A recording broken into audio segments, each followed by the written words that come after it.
Bien, vamos a otro tema. La Comisión de Familia de la Cámara de Diputados aprobó ayer el proyecto de ley de garantías de derechos de la niñez, una iniciativa impulsada por la nueva mayoría y apoyada por el Consejo Nacional de la Infancia, luego de sucedida la crisis del Sename para enfrentar los problemas de los menores y proteger sus derechos desde la legislación. Vamos a conversar de los detalles de esta ley. Estamos junto a la secretaria ejecutiva del Consejo Nacional de la Infancia, Estela Ortiz. Estela, bienvenida. Muchísimas gracias por estar con nosotros. Yo entiendo que esto es anterior a la crisis del Sename, sí. Lo venimos conversando hace rato ya. Es un proyecto que está dentro del programa de gobierno. Hace rato ustedes están abogando por una ley, finalmente, marco, que permita garantizar derechos de la niñez. ¿En qué estamos? ¿En qué consiste este proyecto y por qué es tan relevante? Así es, Carla. Este es el proyecto que nosotros estamos trabajando desde el 2014, precisamente para dar un marco de ejercicio de derecho a todo lo que hace el Estado con los niños y niñas, cambiar la relación que tenemos como país, como Estado, con los niños y niñas, desde la familia hasta las políticas públicas, pasando por el Poder Judicial, pasando por toda la sociedad. Este proyecto se hace cargo, como lo hemos conversado otras veces, del 100% de los niños, que no solo los que nacen en Chile, sino asumimos la diversidad de niños, niñas y jóvenes, personas menores de 18 años, nos hacemos cargo de cómo avanzamos en cambiar el enfoque, de un enfoque asistencial, de un enfoque de menor disminuido, de un enfoque que tenemos que llegar cuando está en problema, que tenemos de no respetarlo como persona, no escucharlo, no dar espacio para que ejerciten sus derechos, para que las políticas públicas no los tomen en cuenta en temas que tienen que ver, evidentemente, con ellos, y a veces hay temas que evidentemente no están, digamos, considerada la voz ni la mirada de los niños, como en el tema urbanístico, que lo hemos hablado otras veces, las plazas, etcétera. Entonces es un proyecto de ley que garantiza el ejercicio de derechos a los niños y niñas de manera progresiva, obviamente por las condiciones económicas del país, pero también por el número de profesionales que tenemos expertos transversalmente en el tema de infancia. Ahora, yo me pregunto cómo esto se aterriza al día a día, a ver si podemos dar ejemplos de qué tipo de políticas podrían servir, pero en lo cotidiano, para que los niños tengan y vivan en esta nueva concepción, digamos, como sujetos de derechos tan respetables, digamos, como las personas mayores. A ver, yo creo que tiene que ver en cosas muy concretas, por ejemplo, entendiendo que esto es un cambio cultural, ¿no? Los cambios culturales se demoran alrededor de 15 años para que toda la sociedad asuma esta nueva forma de relacionarse. Pero esto tiene que ver, por ejemplo, que yo, madre, debo comprender que mi hijo es una persona que tiene opinión, que tengo que conversar con él, que tengo que escucharlo, que yo puedo, de acuerdo a la edad que tenga, escoger cómo me visto. En el colegio se trata de avanzar en que los niños no solo hablen, no solo opinen en relación al recreo, a dónde están los basureros, o qué vamos a hacer en la fiesta de fin de año, sino que también ellos puedan participar del proyecto educativo, decir cuáles son los énfasis que quieren. E incluso, fíjate, yo viví experiencias de avanzar en educación cívica con los niños en los jardines, explicarles lo que era una elección de alcalde, una elección de concejales, cómo ellos podían participar democráticamente y cómo tenemos que escucharnos y tolerarnos, etcétera. O sea, pero también hay cosas muy concretas. Es que si tú estás en un servicio o llegas a un servicio y quieres solicitar algo y quieres tener algo, como decía una doctora, ¿por qué a los niños cuando ingresan a un hospital, cuando están hospitalizados, no le preguntamos quién quiere que venga a verlo? ¿Por qué nosotros decidimos? Porque de repente la abuelita es la que lo ha criado siempre, o la profesora es súper importante que esté, entonces escucharlo y decidir y conversar con los padres, entendiendo que los padres son los principales orientadores y acogedores. Ahora, cuando este proyecto entonces ya esté aprobado, que todo indica va a ser así porque está bastante consensuado y ya ha ido avanzando además en su trámite legislativo, se deberían entonces desprender distintas políticas específicas en cada uno de los ministerios, por ejemplo, un poco lo que se ha hecho con el tema de las mujeres, que tengo la sensación ha ido como cruzando la agenda, y hoy día cada política pública que se hace se piensa también en esta concepción de género. Esa es como la aspiración, en cada política pública se incluyan también a los niños y que haya otras para ellos dirigidas, supongo. Eso es la aspiración, una mirada transversal de los derechos de los niños y niñas, transversal. Y transversal no significa solo educación, salud, significa realmente desde el Ministerio de Minería, por decirlo que se ve más tan duro, hasta educación y salud. Pero también significa no solo la política pública, significa el ejercicio de derecho cuando el niño enfrenta, por ejemplo, si se queda con la mamá y el papá. En esto hay un avance bastante grande en el Poder Judicial, pero ¿cómo lo fortalecemos eso aún más? También al interior de la familia y en los espacios donde el niño se mueve, ¿no? Que son cambios más culturales que tú tienes que ir desarrollando. No, o sea, por ejemplo, el que un niño está en una fila en general, no lo respetan, se pasa por el lado. Entonces hay una serie de cosas cotidianas que nosotros esperamos ir cambiando, pero fundamentalmente, como tú dices, las políticas públicas con una mirada transversal en todos los espacios donde el niño se mueve, ya no como una persona inválida, disminuida, que requiere ayuda, sino como una persona que puede aportar y que aporta de hecho al desarrollo de la sociedad. Ahora, yo entiendo que esto tiene una mirada bien macro para abarcar a todos los niños, pero también me pregunto cómo puede tocar un proyecto como este, o si no puede correr el riesgo de quedarse en una buena intención, cuando tenemos niños que realmente son vulnerables y que el Estado chileno no ha sido capaz de cuidar. Hablábamos de la crisis del Sename, estamos hablando de los índices de pobreza. En Chile 1 de cada 4 niños es pobre, son de los más afectados por temas donde el Estado ha fallado. Entonces me pregunto si esta política... cómo esta política, este nuevo concepto que me parece tan importante, se baja a la realidad cuando tenemos, por ejemplo, niños en el Sename que no cuentan con los recursos, con la atención, con la diligencia suficiente por parte del Estado. Carla, como tú bien dices, este es un problema de Estado, no es un tema de un gobierno, es un tema que viene desde hace décadas por un enfoque precisamente diferente. Lo que estamos cambiando es ese enfoque, esa mirada de cómo se atienden los niños de Sename, en que llega ahí los que todos han desechado, ¿no? Eso tenemos que hacernos cargo todos, absolutamente todos. Pero yo quiero decirte que hay temas concretos. Aquí la agenda avanza. Nosotros, en base a esto, tenemos 2 proyectos más que nos comprometimos, que es la creación de la institucionalidad, con una subsecretaría, un Ministerio de Desarrollo Social, que pasa a ser un Ministerio de Desarrollo Social y Niñez, que significa asegurar el cumplimiento precisamente de las leyes y las políticas de infancia con este nuevo enfoque.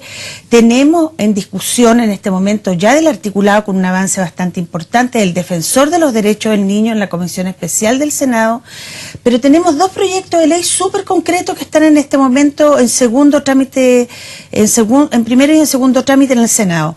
Uno es la entrevista video grabada, que supera un problema que tenemos gravísimo y que es de las vulneraciones más graves de derechos que tienen los niños y las niñas, que es cuando son abusados sexualmente y violados.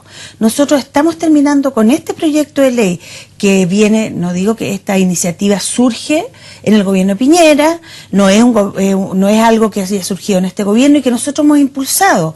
Es un proyecto que se ha ido mejorando, un proyecto que estamos conversando, en que le acabamos de hacer unas indicaciones bastante importantes, precisamente para avanzar en que los niños no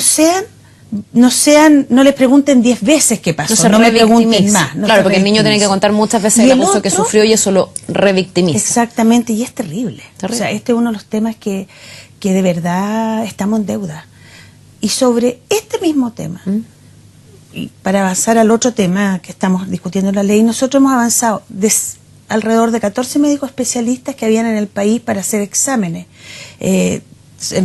médicos legales para verificar el abuso. En este momento tenemos alrededor de 70 médicos a lo largo del país, especialistas en este tema. Vamos a terminar el gobierno con unidades clínico-forenses en todas las regiones del país y además con apoyo de unidades clínico-forenses móviles para que lleguen a los sectores más lejanos y con custodia de las pruebas. O sea, hay avances concretos que van acompañando esta ley que sin lugar a dudas es fundamental. Lo otro que está en el Senado es la sanción a todo tipo de violencia, ocurra donde ocurra. Extrafamiliar también. Extrafamiliar ocurra donde ocurra, y esto es fundamental. O sea, nosotros tenemos, según las últimas investigaciones de UNICEF, que es permanente además, que la hacen cada 4 años, un 72% de niños que han sufrido que han sufrido violencia, ¿no? Diferentes tipos de violencia. Y eso es una cifra que nos tiene que avergonzar, esa es una cifra dura, es una cifra que fíjate que tal vez la cifra es muy dura, pero además está tan metido en nuestra cultura el golpear a los niños que no nos espanta esta cifra, nos espanta cuando hay muerte.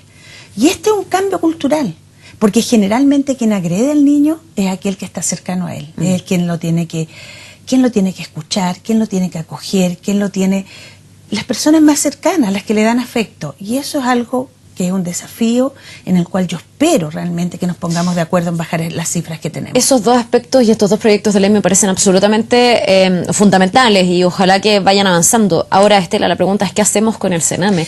Estaba leyendo recién, tuvieron una reunión, algunas de las instituciones que colaboran con el Sename, que reciben al 90% de los niños, por lo que leía, con la directora Solange Huerta, quien les notificó y les informó que no va a haber un aumento en la subvención. Y ellos decían, bueno, si no hay aumento en la subvención, ¿cómo nos hacemos cargo con la cantidad de niños que tenemos dentro del Sename que requieren atención de salud mental, por ejemplo?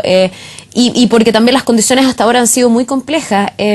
¿Cómo se resuelve el tema del Sename? ¿Por qué no hay, por ejemplo, mayor subvención? No sé si los recursos realmente alcanzan. Los 2.500 millones que se acaban de inyectar por parte del gobierno han sido calificados por los funcionarios como absolutamente insuficientes. ¿Qué hacemos con el Sename? Porque ahí hay una vulneración de niños, que son los niños a los que les ha tocado irse de su propio infierno muchas veces en la casa, que ya es una situación terrible, que llegan a una institución del Estado y ahí se vuelven a vulnerar sus derechos. A ver, mira, yo en primer lugar quiero decir que voy a entregar una opinión como secretaria ejecutiva del Consejo. Yo creo que, porque el Sename no depende de mí, no depende de mí, es de otro ministerio, etcétera. Sin embargo, yo creo que todos estamos de acuerdo, yo lo dije en un momento, que la crisis del Sename es una crisis antigua, es una crisis al cual todos somos responsables, y la pregunta que nos tenemos que hacer, y yo creo que ahí la presidenta dio una clave, ¿por qué estos niños llegan? ¿Qué está pasando en nuestra sociedad? Que tenemos que separar a niños de sus familias. Porque aquí no son solo niños que han sido abandonados recién nacidos, ¿no? Y que pueden ir a adopción. Aquí hay niños que han sido vulnerados en sus derechos, ¿no? Generalmente abusados o violentados gravemente. O sea, está unido a lo que decimos anteriormente, ¿no? Que hay que tomar medidas. Yo creo que la presidenta, estos 2.500 millones de pesos se entregaron para este año. Hay un aumento para el próximo año. Ellos se están tomando medidas de trabajo con el Poder Judicial.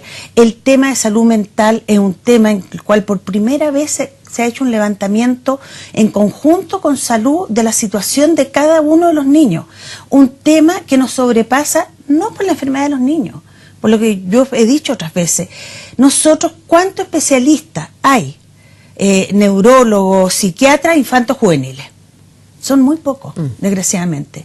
Y esos pocos, ¿dónde está la mayoría? En el sistema privado. Sí. Esos son temas, entonces hagámonos cargo todos. ¿Cómo el sistema privado, por ejemplo, se pone a disposición del Ministerio de Salud, sobre todo en las regiones donde no hay, para decir, vengan para acá, asumamos en conjunto, como sociedad, este tema? Familias de acogida de calidad, buena, que realmente quieran tener a los niños por un tiempo hasta que se resuelva su reingreso a su familia de origen o vayan a adopción.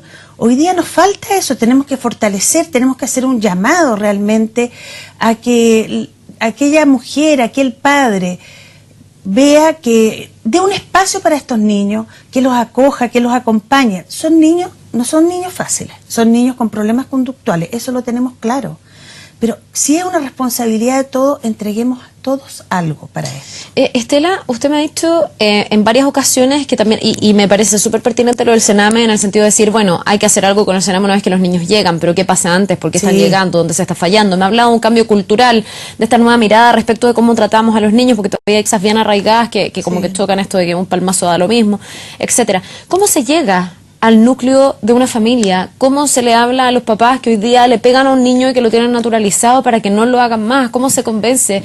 ¿Cómo se genera ese cambio cultural? ¿Y cómo evitamos entonces que los niños lleguen al Sename? Es un cambio brutal, complejo. Entonces, difícil. ¿Cómo se hace desde el Estado para impactar ahí, en la intimidad de cada casa? Yo creo que esto tiene varios niveles. Uno, tal vez más general, que entendamos de una vez por todas que la igualdad de oportunidades y que invertir en infancia es vital para desarrollar este país, para llegar al desarrollo de una sociedad en que todos nos respetamos, tenemos iguales posibilidades de desarrollo. Para eso tenemos que entender los hacedores de política, y hablo de los hacedores de política, no estoy hablando solo de los ministros o el ministro de Hacienda, no, estoy hablando también del legislativo, de los partidos políticos, entiendan en profundidad y se hagan cargo lo que significa invertir en infancia. Ese es un tema. De ahí, una vez que estamos convencidos de eso, tema que casi es una cruzada personal mía, es el tema de, si tú tienes claro eso, Carla, tú eres una de las personas que nosotros valoramos por tu compromiso con el tema de la infancia y los derechos de los niños, siempre estás interesado en lo que sucede. Yo creo que los periodistas tienen un rol fundamental. Yo creo que aquí tenemos que buscar una norma, también una alianza con los periodistas en cómo apoyan ustedes este cambio cultural. Cómo no solo decimos, mira, aquí este niño ha sufrido tal cosa, sino frente a eso, ¿qué hacemos? ¿No? Eso yo sé que no vende mucho. Vende mucho más mostrar el crimen o el golpe o el niño que murió por la guagua, que murió después de ser zamarreada por su padre, ¿no? Y no decir cómo mostramos que es posible cambiar eso, ¿no? Ahora, nosotros paralelamente estamos trabajando un plan de acción que tiene foco en el tema, entre otras cosas, que es intersectorial, que lo coordina el Ministerio de Desarrollo Social, a 10 años, precisamente, que va a apoyar todo este cambio cultural. Pero además, vamos a entregar orientaciones para políticas de familia, próximamente, en el primer trimestre del próximo año, y estoy diciendo algunas de las cosas, pero aquí también hay que hacer un gran... O sea, siempre comunicacionalmente la plata no alcanza. No alcanza. O sea, tú pones menos de un minuto en la televisión y no es posible hacer una campaña publicitaria permanente. Y ahí yo creo que estas son alianzas. Son alianzas que tenemos que hacer. Yo tengo una reunión pendiente con los directores de los medios de comunicación y con los presidentes y directores de los diferentes canales. Esto no es una competencia entre uno y otro. Asumamos cada uno nuestra responsabilidad, veamos cómo podemos aportar, porque es un aporte, insisto, no solo a los niños, niñas y las familias, sino que es un aporte al país. Bien, pues ojalá que esto se vaya dando. Estela, ¿en qué parte de la tramitación estamos respecto de este proyecto macro, digamos, de la ley macro, y cuánto ya debería demorar para que se concrete, se haga realidad y de ahí se desprendan todas las líneas de acción, las políticas públicas, etcétera? A ver, estamos acá, vamos de salir de la Comisión de Familia, estamos a punto de terminar el primer trámite constitucional, va a la Comisión de Hacienda, va a Sala y pasa al Senado. Yo espero que toda la larga discusión de un año, 2 meses, 3 meses que tuvimos en la Comisión de Familia, que significó enriquecer y mejorar el proyecto, en que todo se aportó, hubo discusiones profundas, sin lugar a dudas, no en todo estuvimos de acuerdo, pero es un proyecto que fue, yo diría, en el 99% consensuado entre el Ejecutivo y entre las diferentes diputados de los diferentes sectores políticos, y en ese sentido yo lo quiero valorar enormemente, porque ahí hay un compromiso real de avanzar en el tema de este nuevo enfoque en relación a la relación con los niños. Pero también quiero valorar el número de personas que fue escuchado, organismos internacionales, académicos, las diferentes organizaciones de la sociedad civil. Un hecho fundamental, solo el aporte del bloque de la infancia, que son quienes han llevado, que tienen más de 150 organizaciones a su interior, que son quienes han llevado adelante el poner en el centro los derechos de los niños y este cambio, etcétera. Esto yo lo quiero valorar porque fueron escuchados, algunas cosas fueron asumidas en estos cambios que se produjeron, otras no, pero en definitiva es un proyecto que nace con participación ciudadana, escuchando a los niños, escuchando a la sociedad civil y llegando a acuerdo con todo. Esto a nosotros nos da una pauta de que la discusión va a ser mucho más rápida en lo que viene. Yo espero de verdad que tengamos una mirada de consenso para enfrentar esta discusión y de altura de miras para que lo antes posible salga del trámite total del Congreso. Bien, pues y que vayamos todos en cada uno de los ámbitos incorporar la importancia que tienen los niños, que tienen la niñez en la vida de cada uno, porque determina el futuro. Finalmente uno ahí en esas primeras etapas es donde consolida el apego, la seguridad en el mundo, lo que va a definir un poco si uno va a ser una buena o una mala persona. El deseo por investigar, por descubrir, acompañar, el maravillarte. O sea, si uno es grande, te vuelves a maravillar si realmente se te iluminan los ojos, porque piensas en tus hijos, sí, si los acompañas en ese proceso. Bien, pues muchísima suerte, ojalá que salga pronto todo esto y que ya se empiece a concretar y vayamos todos haciendo este cambio cultural tan necesario. Estela Ortiz, muchísimas gracias. Muchas gracias. Que le vaya muy bien, que tenga un muy buen día. Vamos a ir a una pausa cortita, estamos de vuelta de inmediato con más.